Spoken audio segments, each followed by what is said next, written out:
It was the early hours of August 8th, 1963. The night air hung heavy over the quiet countryside near Cheddington, Buckinghamshire. A mail train from Glasgow to London roared through the darkness, its headlamps slicing through fog and silence. Inside, Jack Mills, the train driver, took a sip of lukewarm tea, unaware that fate was just around the bend. Ahead, a green signal light flashed unexpectedly red. Mills slowed the train, puzzled. He didn't know someone had cut the power lines and rigged the signal themselves. The train screeched to a halt. Out of the shadows, 15 masked men emerged like ghosts. Led by Bruce Reynolds, the robbers moved with military precision.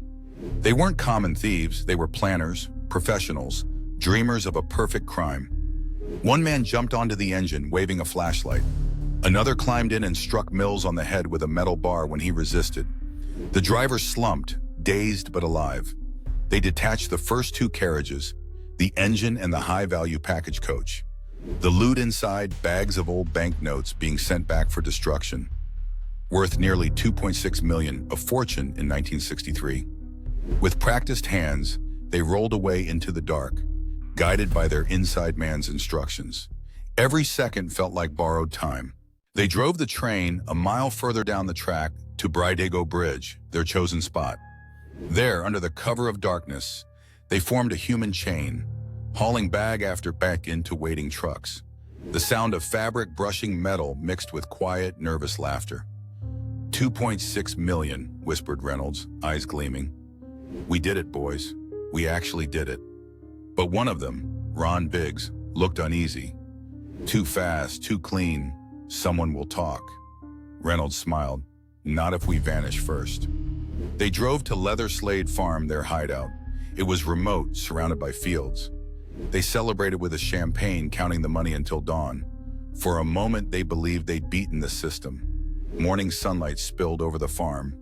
They were supposed to burn the place down, destroy every trace. But exhaustion and overconfidence clouded judgment. One man said, "We'll clean it up later." But later never came. After a few days, a local farmer grew suspicious of so many strangers in the area. Police found the farmhouse. Fingerprints everywhere. The monopoly board still sat on the table, pieces replaced with real cash. The dream of the perfect crime unraveled in an instant. The police swooped in. Reynolds fled to Mexico, later to France, always looking over his shoulder. Others weren't so lucky. 11 men were caught and sentenced to 30 years each.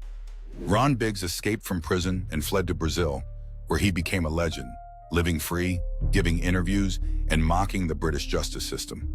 Years later, he returned to the UK, an old man ready to face the music. Bruce Reynolds was finally caught after 5 years on the run. In his final interviews, he confessed that the money had vanished faster than they imagined, spent on luxury, lost to greed. The robbery wasn't the crime, he said quietly. The crime was thinking it would make us free. In the end, the money bought them nothing but time and regret. The Great Train Robbery went down as Britain's most daring heist, a mix of genius and folly, courage and foolish pride. Every time a train whistle blows through the English countryside, some say it carries an echo of that night, the night a group of men tried to stop time and steal destiny. Like and subscribe for more real-life stories of ambition, betrayal, and the human edge between daring and disaster.